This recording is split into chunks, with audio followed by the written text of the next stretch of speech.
All right, everyone, now we have highly significant economic news, and this is going to continue to be a good thing, even according to their very pessimistic, I would say, estimations. We are now the world's largest oil producer. First time since the early 70s, by the way, that the U.S. has actually been on top for energy production in that particular sector. We've been on top for a couple of years in energy, partially because of natural gas, but we're also having an oil boom. We're now on top just in oil. We're number one for gas, we're number one for oil, I think we're number one for coal.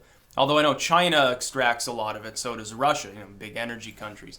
We are number one in the world by far now for energy, which is something a lot of people, as little as a half a decade ago, they're like, well, the U.S., we're going to have to take an energy backseat. We need to put solar panels and windmills everywhere because pretty soon we'll be out of fossil fuel and all these other countries are going to throttle us. The opposite has actually proven to be true. Now, I say this as someone who believes strongly in investing in green energy, especially increasing the efficiency of the technology. A little bit more increase in efficiency for solar means that there will no longer be any reason why we shouldn't heavily subsidize the use of it. We already subsidize other fuel sources. We subsidize, under Trump, especially coal companies. We subsidized oil for 1,000 years. We've subsidized natural gas all along.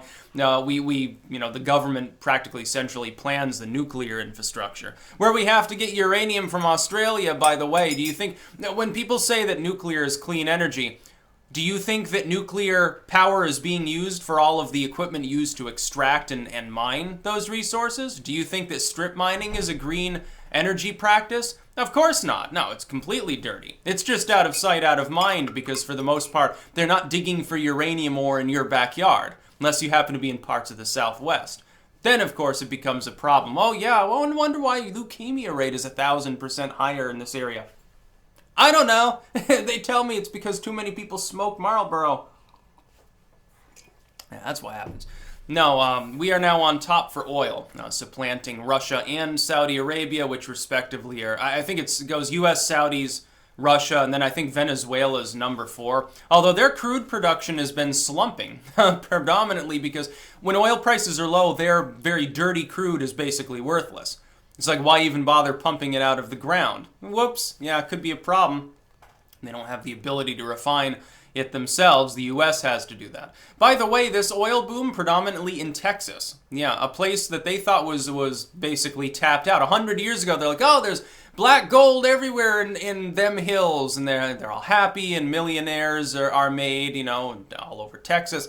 Then it sort of becomes impossible to extract it. But now we've got fracking, and we've got better practices and higher efficiency in every way. And also, because they realized there was still oil there, they started doing a little bit more exploratory drilling. Oh, that's right, we actually missed the largest abundances of oil that are there.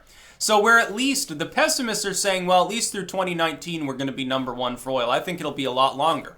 Because I think that if oil prices stay low, that's good for the overall economy. We can probably invest, subsidize, explore a little bit more. We've always got natural gas, not a big problem. If oil prices rise, these companies will want to do a lot more exploratory drilling. And we've got a pro-energy president right now who's willing to greenlight all of these projects. I think it's a good thing. By the way, when people say Trump is not environmentally friendly, look at all the oil and evil fossil fuels and stuff. Obama's biggest success as president was getting out of the way of the oil industry to allow them to exploit that and to frack and to get natural gas. His greatest success, other than maybe ending the Cuba embargo, which is largely symbolic, Obama's greatest success in his presidency was literally against the environmentalists' advice, getting out of the way and allowing the exploitation of natural gas and oil. Give him credit where credit's due. He could have gone far left on that, and there was a lot of pressure even from within the Democratic Party to do so. A lot of that economic growth towards the end of his presidency happens in spite of other bureaucratic, regulatory, nightmarish programs he had imposed because energy was growing. Literally the energy sector. Great success. Trump's just capitalizing on it even further. He's deregulating further, exploratory drilling all over the place. Texas is producing more oil than ever. We've got another oil boom in Alaska too, as well as in certain offshore locations. We're surrounded by oil. So literally, it surrounds the whole continent. Dude, I think that they were trying to do some exploratory drilling off the shore of the Carolinas and Virginia recently, if I remember correctly. I think Obama, I think that was late Obama era, and he didn't green light it. I don't know what's happening with it now.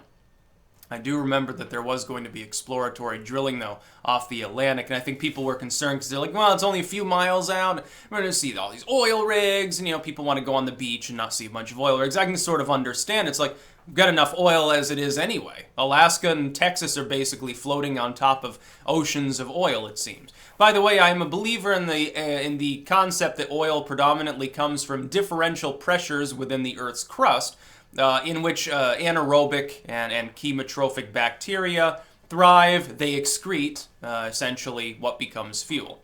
Through transformative processes of heating and pressure, it becomes hydrocarbons, essentially. That's where your gas and oil is coming from. That is, it is technically renewable, although we do tend to drain it much faster than it's produced. It's not dinosaur liquid. It's not produced by the abiotic decomposition of rock. I think, well, maybe in part, I think it's predominantly porous stratum is filled with little microbes. Even miles down in the crust, they find bacteria. Over time, they excrete, especially in areas, and what happens is osmosis takes place. Areas of higher pressure, through the compaction of material in the Earth's crust over time because of tectonic movement, forces the oil into blobs, into areas of porous rock and areas of low pressure, caverns and so forth. They fill with oil over time, and then they sit there waiting to be extracted, essentially. If you operate from that principle, maybe that would tell you where you should look for oil as well. I wonder if that'll ever be borne out as true. It's funny that there's still debate over it. But to be the largest oil producer. By the way, it doesn't mean that we have the largest amount of oil underneath us. It means that we're producing the most. We also have a tendency to exploit it at the highest rate. Although U.S. oil exploitation is actually falling. Our reliance on oil over time is falling because of higher efficiency standards on vehicles in part. Because, in some cases, oil prices, people travel less. That can have an impact. The fact that people are using more solar and wind. And also more reliance on nuclear energy as well. Personally, I think that in a proper society, at least a higher proportion of our energy should come from the sun. Yes, I realize that the efficiency at the moment is lower than natural gas and only a bit ahead of oil and coal. I understand that fact, and it is expensive. But if we can get like 10-20% of our electrical needs by having people with small home solar, I would think that would be definitely a defense as well, because right now we have a highly centralized electrical grid that is extremely vulnerable to being targeted by terrorists or foreign states or hackers. Why don't we decentralize some of that energy production, put it right on people's homes, so that if worse comes to worse, the whole nation's grid goes down, hopefully people can at least run a space heater and have potable water. So that at the very least, the misery index isn't so stark that it starts a civil war or something. I think that would be a good idea. That's about all. Peace out.